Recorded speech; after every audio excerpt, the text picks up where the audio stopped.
chapter 28. David summoned all the officials of Israel to assemble at Jerusalem, the officers over the tribes, the commanders of the divisions in the service of the king, the commanders of thousands and commanders of hundreds, and the officials in charge of all the property and livestock belonging to the king and his sons, together with the palace officials, the warriors, and all the brave fighting men.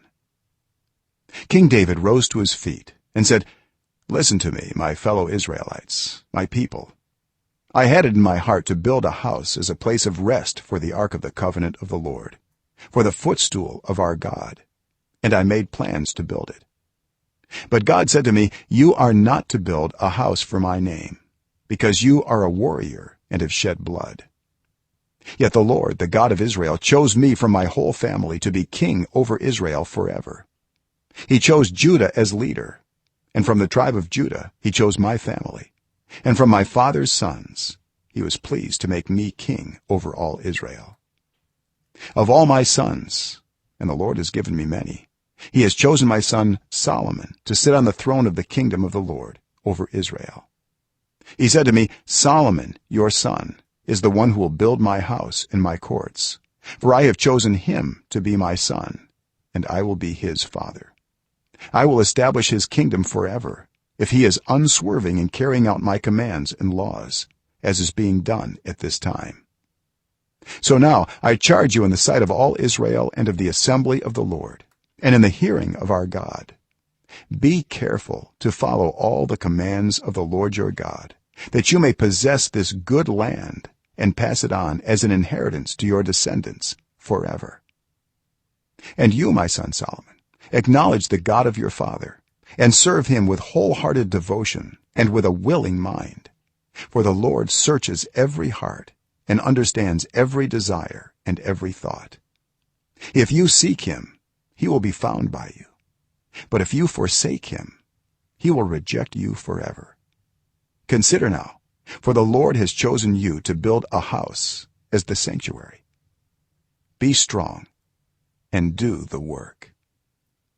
Then David gave his son Solomon the plans for the portico of the temple, its buildings, its storerooms, its upper parts, its inner rooms, and the place of atonement. He gave him the plans of all that the Spirit had put in his mind for the courts of the temple of the Lord and all the surrounding rooms, for the treasuries of the temple of God, and for the treasuries for the dedicated things.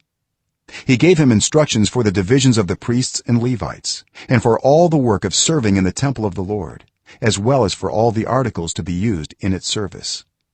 He designated the weight of gold for all the gold articles to be used in various kinds of service, and the weight of silver for all the silver articles to be used in various kinds of service, the weight of gold for the gold lampstands and their lamps, with a weight for each lampstand and its lamps, and the weight of silver for each silver lampstand and its lamps, according to the use of each lampstand, the weight of gold for each table for consecrated bread, the weight of silver for the silver tables, the weight of pure gold for the forks, sprinkling bowls, and pitchers, the weight of gold for each gold dish, the weight of silver for each silver dish, and the weight of the refined gold for the altar of incense.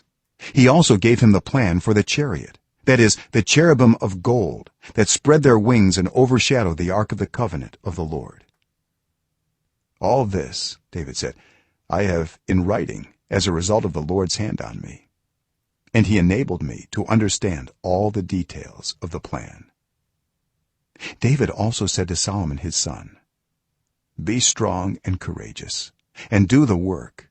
Do not be afraid or discouraged, for the Lord God, my God, is with you. He will not fail you or forsake you until all the work for the service of the temple of the Lord is finished. The divisions of the priests and Levites are ready for all the work on the temple of God, and every willing person skilled in any craft will help you in all the work. The officials and all the people will obey your every command."